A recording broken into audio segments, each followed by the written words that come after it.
ఎందరో ఏక దినాన్ని చూడక గతించుకుంటున్నారు. అయితే అల్పమైన మనలను ప్రేమించి అనేక ఆయుష్ కాలాన్ని పొడిగించి నూతన దినంలో పరిశుద్ధ దినమందు ప్రభు దినమందు ఈ ఆయనను జ్ఞాపకం చేసుకోవడానికి మరి యొక్క తరుణాన్ని దేవుడు అల్పమైన మనకు అనుగ్రహించి ఆయన పాద సన్నిధిలో ఆయన యొక్క బల చుట్టూ ఒకటిగా ముక్కలు లేదు మరియు ఆయనను జ్ఞాపకం చేసుకోవడానికి మమ్మల్ని అందరినీ సమకూర్చి మరి యొక్క తరుణాన్ని అనుగ్రహించిన దేవునికి ఎంతైనా మరియు ఆయనను ఎంతైనా స్తుతింప బద్దలమైంచున్నాము.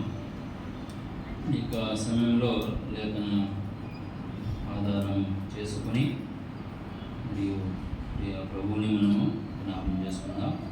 పరిశుద్ధ గ్రంథం నుండి నిర్గమ కాండము 15వ అధ్యాయం. నిర్గమ కాండము 15వ అధ్యాయం 11, 12, 13 వచనాలను మరియు మార్చి చదువుతుంది. యెహోవా వేల్పులలో నీ వంటి వాడెవడు? పరిశుద్ధతను బట్టి నీవు మహనీయుడవు, స్తుతి కీర్తనను బట్టి పూజ్యుడవు, అద్భుతములు చేయువాడవు, నీ వంటి వాడెవడు?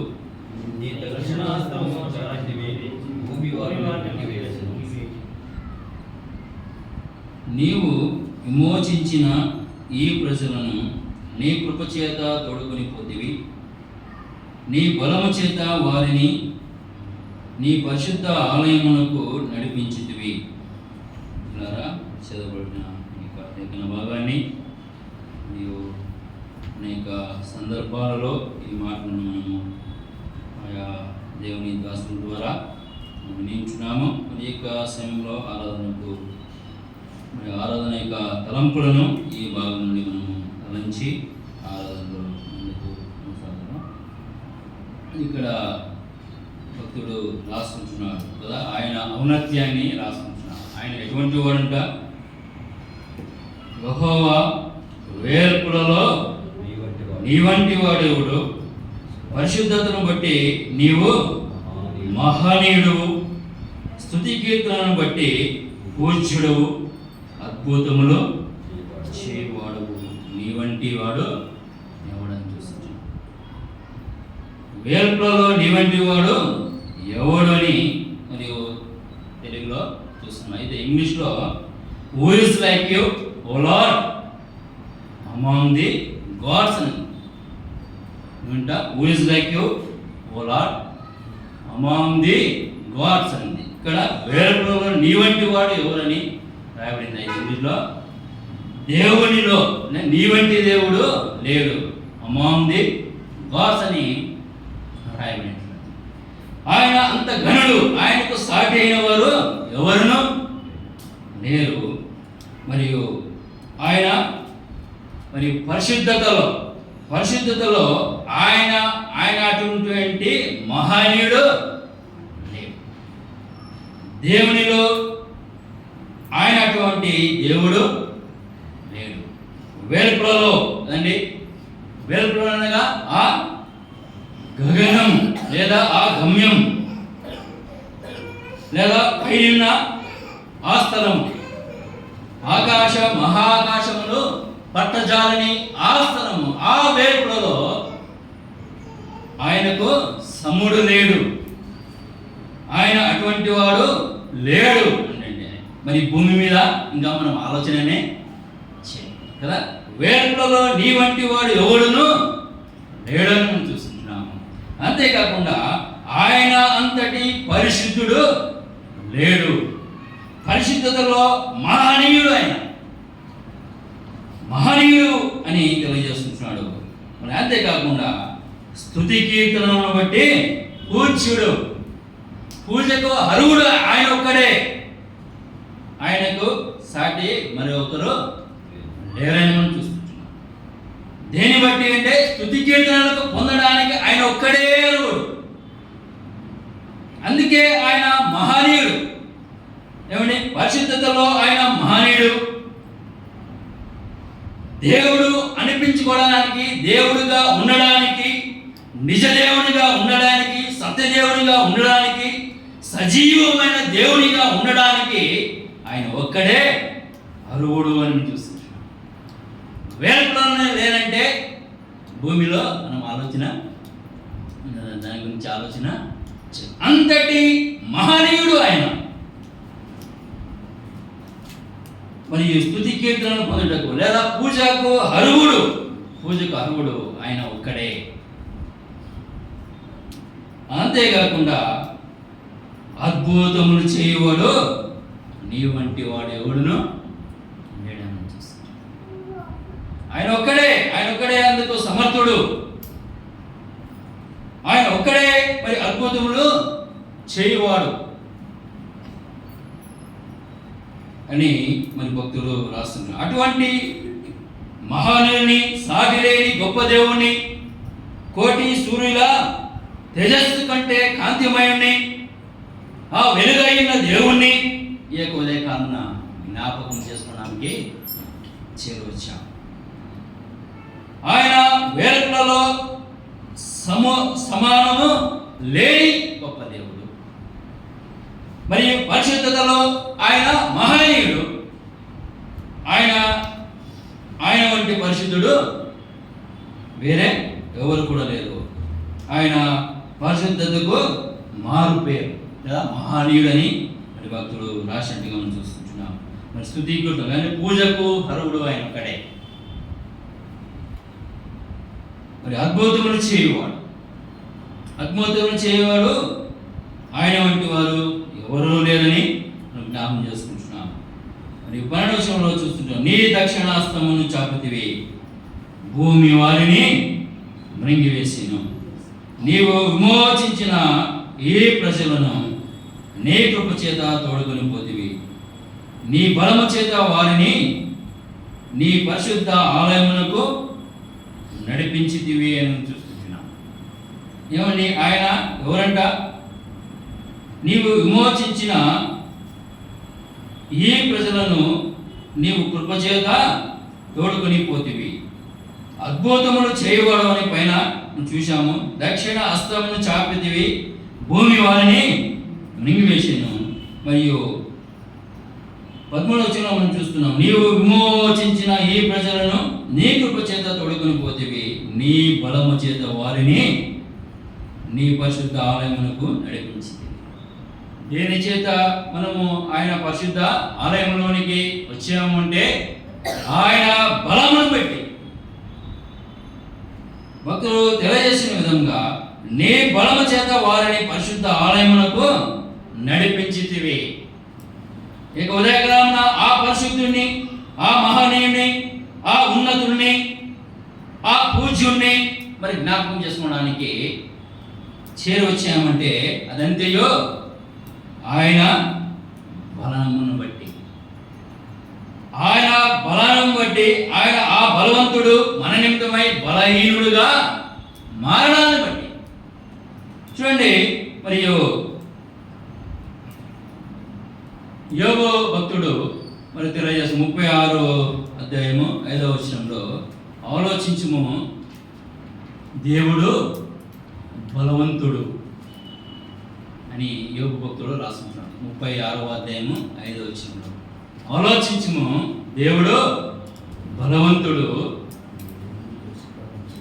అయినను ఆయన ఎవరిని తిరస్కారము చేయడు అని రాయబడింది. అంటూ మళ్ళా ముందుకు ఏమంటున్నాడు? ఆయన వివేచన శక్తి బహుబలమైనదని రాశాడు యోబు భక్తుడు. ఏమంట? ఆయన బలవంతుడు. ఆలోచించుము, ఆయన బలవంతుడు అంటే ఆలోచించమంటే ఆయన ఎంత బలవంతుడో అని. మరియు నిర్గమకాండంలో మనము ధ్యానిస్తున్న ఆయన యొక్క మరియు ఔన్నత్యాన్ని మనము ఆలోచించిన ప్రకారం కదండి. ఆలోచించుము అంటున్నాడు యోబు భక్తుడు. ఆయన ఎంత గనుడు అని. దేవుడు బలవంతుడు. బలవంతుడు ఆయనను, ఆయన బలవంతుడని ఎవరిని కూడా ఆయన మరియు తృణీకరించాడు. ఆయన ప్రేమగల గొప్ప దేవుడని యోబు భక్తుడు ఆయన యొక్క ప్రేమను అక్కడ వివరిస్తున్నాడు. ఆయన ఎంత ఉన్నతుడో వివరిస్తున్నాడు. అంతేకాకుండా ఆయన వివేచన శక్తి అంటే ఆయన జ్ఞానము బహుబలమైనది అంటున్నాడు. ఆయన జ్ఞానము చేతనే కానీ మహత్తు గల మాట చేత అని ఎబ్రీయుల పత్రికలో మనము చూస్తున్నాం. మహత్తు గల మాట చేత ఆయన సమస్తమును నిర్వహించుచున్నవాడు, అంతటి బలవంతుడు ఆయన. మరియు అదే మరి జ్ఞానైన సొలొమోను సామెతల గ్రంథంలో రాసుకుంటున్నాడు. 23వ అధ్యాయము 11వ వచనంలో వారి విమోచకుడు బలవంతుడు, ఆయన వారి పక్షమును వ్యాజ్యము ఆడునని జ్ఞానైన సొలొమోను సామెతల గ్రంథంలో 23వ అధ్యాయం 11వ వచనంలో రాసుకుంటున్నాడు. వారి విమోచకుడు బలవంతుడు అని మనం చూస్తున్నాం. అదే మాట యెరెమీయా గ్రంథకర్త కూడా రాసుకుంటున్నాడు. 50వ అధ్యాయము 34వ వచనంలో వారి విమోచకుడు బలవంతుడు, సైన్యములకు అధిపతి యెహోవా అని ఆయనకు పేరు అంటూ ఆయన భూమికి విశ్రాంతి కలుగు చేయబడని రాయబడింది. చూడండి ఎంత బలవంతుడో. ఈ యొక్క ఉదయకాలంలో మనము జ్ఞాపకం చేసుకోవడానికి చేరొచ్చిన మనము ఆ బలవంతుడు ఎంతటి బలవంతుడో చూస్తున్నాం. ఆయన సమస్తమును మాట చేత నిర్వహిస్తున్న బలవంతుడు. మరియు యెరెమీయా గ్రంథకర్త తెలియజేస్తున్నాడు వారి విమోచకుడు బలవంతుడు, ఆయనకు సైన్యములకు అధిపతి అని ఆయనకు పేరు. మరి అంతేకాకుండా ఆయన ఎంతటి బలవంతుడు అంటున్నాడు. అక్కడ భూమికి విశ్రాంతిని కలగజేసేవాడంట. ఆయన భూమికి విశ్రాంతి కలగజేసే ఎంతటి బలవంతుడు. అందుకే ఆయనకు సాటి ఎవరు లేరు, వెలుపులలో లేరు. అంతటి పరిశుద్ధుడు అని పరిశుద్ధతలో ఆయన మహనీయుడు. అంతటి పరిశుద్ధుడు ఎవరునో లేరు. మరియు స్తుతి కీర్తనను బట్టి ఆయన పూజకు అర్హుడు. ఆయనకు తప్ప ఎవరు పూజకు అర్హులు కారు అని విషయం చూస్తున్నాం. అంతేకాకుండా ఆయన బలమును బట్టి వారి విమోచకుడు బలవంతుడు. ఆ బలమును బట్టే మనము ఆయన పాద సన్నిధిలో పరిశుద్ధ ఆలయమునకు నడిపింపబడేది. మనము ఆయన పరిశుద్ధ ఆలయమును ఆయన సురక్ష నుంచి సంపాదించిన ఆ యొక్క ఆలయంలో మనం చేరున్నామంటే అదంతే కేవలము ఆయన బలము చేతనే మనం ఈ పరిశుద్ధ ఆలయంలో మనము చేర్చబడ్డాము. చూడండి ఏ విధంగా మనం చేర్చబడ్డాము అంటే కీర్తనల గ్రంథము 22వ అధ్యాయం ఆ బలము ఏమైంటున్నది, మనలను విమోచించిన నిమిత్తమై ఆ బలము ఏమైంటుందని కీర్తనలు 22వ కీర్తన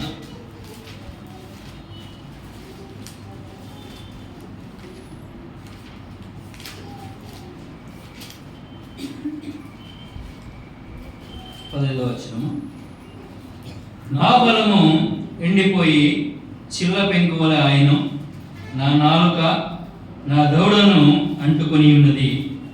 నీవు నన్ను పేదరాల భూమిలో పడవేసుకున్నావు. చూడండి ఆ ఉన్నతుడు, ఆ మహోన్నతుడు, ఆ మహిమగల రాజు, పరిశుద్ధతలో మహనీయుడు, పూజకు అర్హుడు, వేర్పులలో అతని వంటి వారు ఎవరునో లేరు. అంతటి ఘనుడు, అంతటి బలవంతుడు అని మరియు ఆశ్చర్యకరుడు కదా. యెషయా గ్రంథంలో మనము చూస్తాం ఆయన బలవంతుడైన దేవుడు అని యెషయా గ్రంథకర్త కూడా రాస్తాడు. ఆ బలవంతుడు ఇప్పుడు ఏమైపోయాడు అంటే మన నిమిత్తమై, మనలను విమోచించిన నిమిత్తమై, మనలను ఈ పరిశుద్ధ ఆలయంలో మనలను చేర్చడానికి ఆయన బలహీనుడిగా మారిపోయాడు. ఆయన ఆ బలవంతుడు ఏమైపోయాడు, నా బలము ఎండిపోయి చిల్ల పెంకు వలె ఆయన అని చూస్తున్నాను. నా నాలుక దౌడను అంటుకొని ఉన్నది. నీవు నన్ను పేదరాల భూమిలో పడవేసి ఉన్నావు. ఆ బలవంతుడు మన నిమిత్తమై బలహీనుడిగా అయిపోయాడు. ఎంతవరకు అనగా ఆయన అద్భుతములు చేయవాడు, అద్భుతములు చేయవాడు, అతని వంటి వాడు, నీ వంటి వాడు ఎవరు అని మనము నిర్గమకాండములో చూశాము. అద్భుత కార్యములను ఆయన చేశాడు, బలహీనుడుగా అయ్యాడు, శిలువ మరణము పొందనంతగా ఆయన విధేయతను చూపాడు, తండ్రి మాటకు లోపాడు, పాపమైన మనలను ప్రేమించాడు, ప్రేమించి ఆయన బలహీనుడిగా మారాడు. అది అద్భుత కార్యం అండి. మార్పుగల మాట చేత ఆయన సమస్తమును నిర్వహిస్తున్నాడు, మార్పుగల మాట చేత సమస్తమును ఆయన సృష్టించాడు. అది అద్భుత కార్యమనే. అయితే బలము ద్వారా అద్భుత కార్యము ఏది అంటే మనలను విమోచించుట కొరకై ఆయన చేసిన ఆ శిలువ కార్యం. ఆ శిలువలో ఆ బలవంతుడు మన నిమిత్తమై బలహీనుడిగా మారిపోయాడు. ఎంతగా అంటే నాలుకను దౌడను అంటుకున్నంత మట్టుకు, ఎముకల స్థానము తప్పిపోయే మట్టుకు ఆయన మన నిమిత్తమై నలిగిపోయాడు. బలవంతుడు బలహీనుడిగా మారిపోయాడు. అంతేకాకుండా మరియు అపోస్తలుడైన పౌలు కొరింథీయులకు రాసిన మొదటి పత్రిక 15వ అధ్యాయము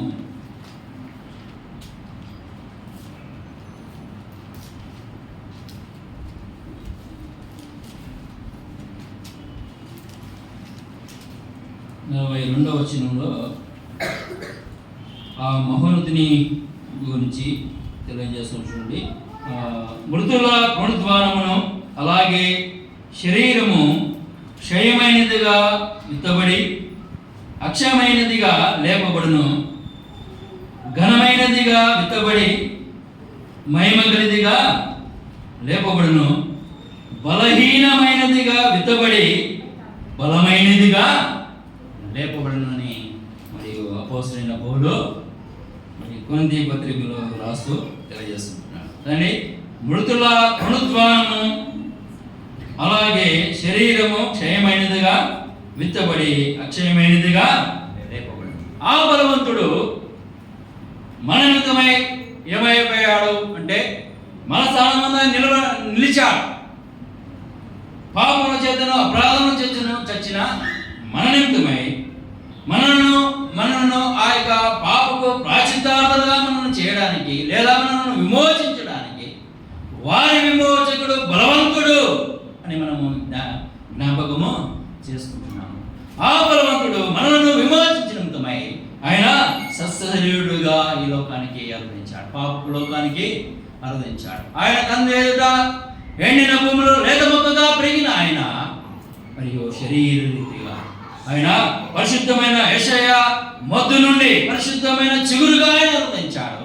అది అంకురముగా ఎదిగి ఫలించునని యెషయా గ్రంథం 11వ అధ్యాయంలో ఆ మాటలు మనం చూస్తాం. ఆయన పరిశుద్ధమైన చిగురుగా అరుదించాడు, శరీర శస్త్రహీనుడిగా అరుదించాడు, బలహీనుడిగా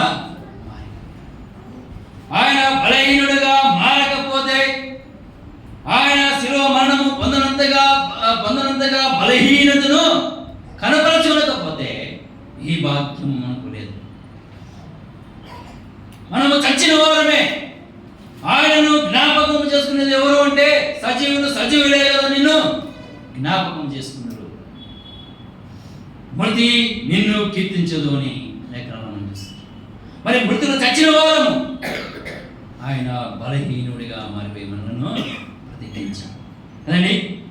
అదే మాటనే మనం చూస్తుంటున్నాము 3వ ఆఖరి వరుసలో. అదే కొరింథీ పత్రిక 15:42 వచనంలో ఆఖరి వరుసలో మనం చూస్తుంటాం. బలహీనమైనదిగా విత్తబడి బలమైనదిగా లేపబడిన చూస్తుంటున్నాం. ఘనహీనమైనదిగా విత్తబడి మహిమ గలిదిగా లేపబడి ఆయన శరీరము ఆయన బలవంతుడే బలహీనుడిగా తాను చేసుకున్నాడు. ఎందు నిమిత్తమైతే మనల్ని విమోచించడానికి. ఆయన బలమే మనల్ని విమోచించదు, ఆయన బలము మాత్రమే. ఆయన పరిశుద్ధ సన్నిధిలోనికి నడిపించేది ఆయన బలము మాత్రమే.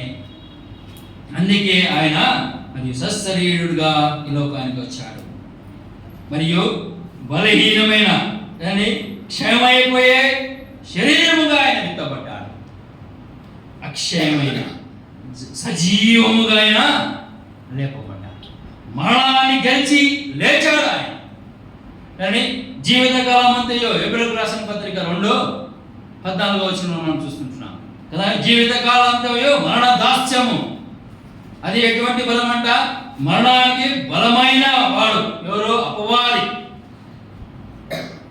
ఆ మరణము నుండి ఆయన లేచాడు, మరణాన్ని గెలిచాడు, మరణం యొక్క బలాన్ని అణిచివేశాడు. అక్కడ మనం చూస్తుంటున్నాము మరణానికి అపవాది బలమైన వాడు. మరణము ఆయనను బంధించుట అసాధ్యమైన లేఖనాలను మనం చూస్తుంటున్నాం.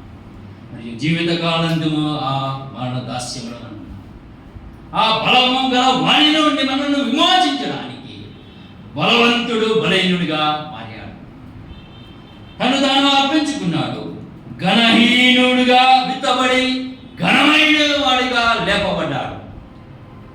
ఘనహీనుడు అయిపోయాడు, హేళన చేయబడ్డాడు, అపహాసింపబడ్డాడు, దూషింపబడ్డాడు, పిరుగుద్దులను ఉద్యాలు, ముఖముపై ఉమ్మూష.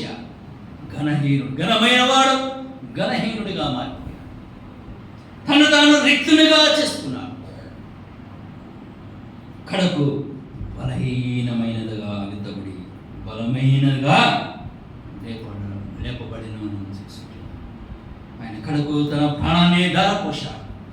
ఆ కలర్శిలలో తనకున్న ప్రశస్తమైన, అమూలమైన, ప్రసిద్ధమైన ఏ మచ్చ డాగులేని రక్తాన్ని, ఆఖరి రక్తపోటు సమస్తమును ధారలుగా కాచి ఆ పరిశుద్ధ రక్తం ద్వారా మనను ఆయన విమోచించాడు. అటువంటి విమోచకుడిని, మన విమోచకుడు బలవంతుడు. ఆ బలవంతుడైన ఆ గొప్ప దేవుని మనం జ్ఞాపకం చేసుకుని దానికి ఏ ఉదయకాలంలో ఆయన బాధ్యతను ఏమని ఆయన మనం జ్ఞాపకం చేసుకుంటాం. మన విమోచకుడు బలవంతుడు. ఆయనకు సాటి వేరే లేరని. పరిశుద్ధతలో ఆయన మహనీయుడు, పరిశుద్ధతకు ఆయన మారు వేరే మనం జ్ఞాపకం చేసుకున్నాం. అద్భుతములు చేయవ అని ఆయన వంటి వాడు ఎవరు? అద్భుతములు అన్నిటికంటే శిలువ కార్యము మహా, ఆయనకు వివేచన శక్తి మహా అద్భుతం, మహాబలము కలదని యోగోక్తుడు రాసిన. ఆయన మహాబలవంతుడు, ఆయన మహనీయుడు, ఆయన పూజ్యుడు. అటువంటి గొప్ప దేవుణ్ణి మనము పూజించాలని, ఆయనను ఆరాధించాలని, ఆయనను జ్ఞాపకం చేసుకోవాలని ఆయన బలహీనుడిగా మారిపోయి మనలను బలపరిచి ఆయన స్వార్థం ఇచ్చి సంపాదించిన పరిశుద్ధ ఆలయంలోనికి మనల్ని నడిపించినవాడు, లేదా మనలను చేర్చిన బలవంతుడని మనము జ్ఞాపకం చేసుకుంటూ ఆనందంలో ముందు కొనసాగుతాం.